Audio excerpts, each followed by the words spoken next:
Everyone on the alien planet screamed when they saw the video. Even the bravest warriors dropped their weapons. On the big screen in the main hall, the video played again. There, right in front of the most dangerous alien creature in the galaxy, a giant black dragon named Skorrnath, stood a tiny human baby. He had no shoes, no armor, just a soft body, short legs, and big eyes full of wonder. And then the shocking part happened.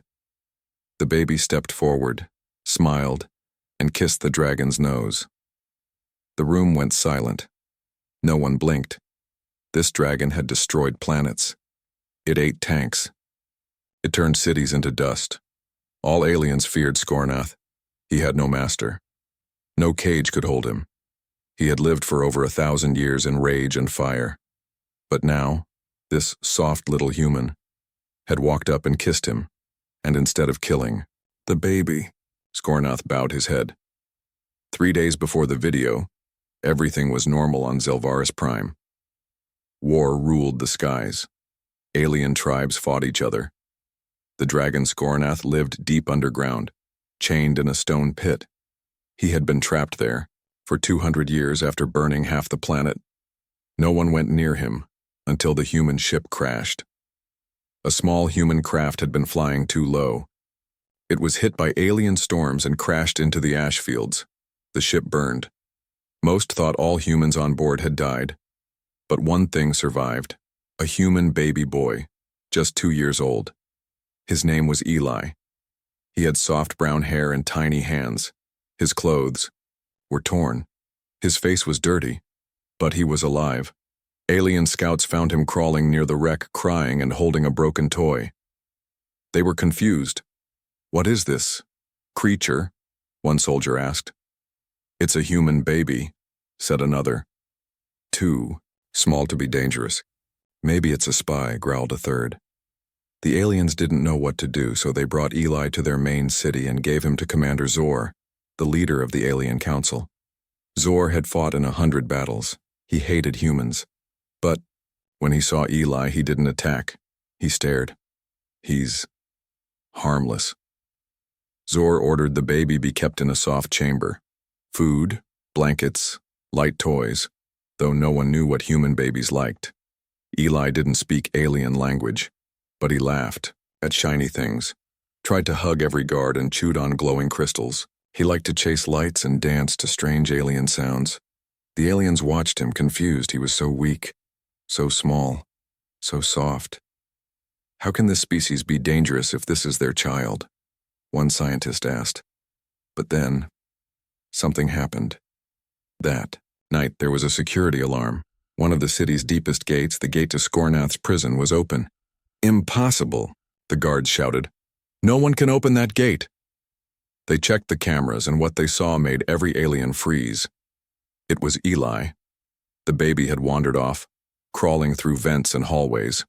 Somehow, he had found the old dragon's prison gate and opened it. And now, he was inside the pit, standing in front of the deadliest dragon in the galaxy. Eli didn't scream, didn't cry. He looked up at the giant creature with glowing red eyes and sharp black wings. The dragon growled. The wall shook. Fire came from its mouth.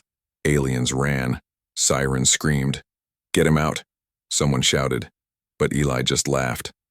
He walked up to the dragon, reached up on his toes, and gently, softly, kissed its nose. The dragon blinked, then lowered its head. The monster bowed, and the galaxy would never be the same again. The alien guards stood frozen. Their weapons were in their hands, but none of them moved. On the giant screen, the dragon Skorrnath, black, burning, and ancient, was now lying down, calm as a sleeping rock. On his giant head sat the tiny human, baby Eli, laughing and clapping his hands. No one could understand it. The same dragon that once destroyed entire cities was now soft, because of a kiss. Commander Zor shouted, "Send the drones! Grab the child!" But when the drones flew near, the dragon growled, a deep, terrible sound. One blast of his breath melted the metal arms of the machines. Then he spread his wings and wrapped them protectively around Eli. The message was clear. No one touches the boy. The baby had done what no army could do. He had tamed a beast with fire in its lungs and death in its name. Word spread fast. Aliens from every tribe came too. See, they hid in the trees and shadows behind rocks. They expected to see something terrible. But instead they saw something impossible. The baby and the dragon were playing. Eli threw little stones. The dragon let them hit his nose and made a funny snort sound. Eli giggled and clapped. Skorrnath rumbled gently like thunder far away. Then he lifted his wings so Eli could crawl under like a warm blanket. The alien priests fell to their knees. "This child is a sign," they whispered. "He is not a warrior, he is a peacemaker." But not everyone believed it. One alien general tried to fire a plasma cannon into the pit. "This dragon is too dangerous. Kill it now." The cannon fired, but the energy stopped in midair. "Sio." Dragon blinked. The blast disappeared. Everyone gasped. And Eli? He didn't even notice. He was hugging the dragon's sharp teeth. The weapon had failed. Power had failed. But love had worked. The humans finally arrived in a silver ship, floating just above the jungle. Soldiers rushed down. The human general, a tall man with gray hair and a serious face, walked forward. "Where is the survivor? Where's the child?"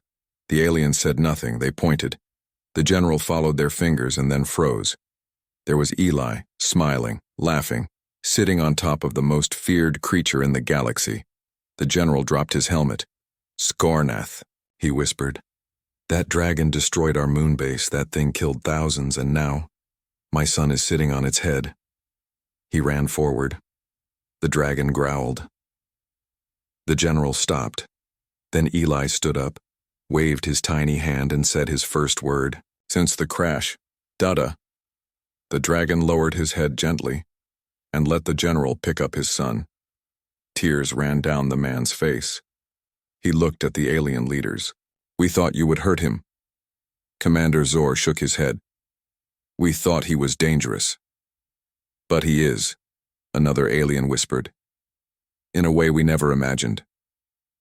From that day forward, everything changed. The dragon would not leave Eli's side. He followed the boy like a guard, a friend, a brother, and slowly the war stopped. If a human baby could calm the greatest monster, then maybe peace was possible. Maybe humans weren't just warriors. Maybe they were something else, something stronger. Eli grew up with the dragon beside him. He died, became the first child to ride a living flame beast into the sky. He never used weapons. He didn't need to, because he had already shown the whole galaxy the greatest weapon of all: kindness.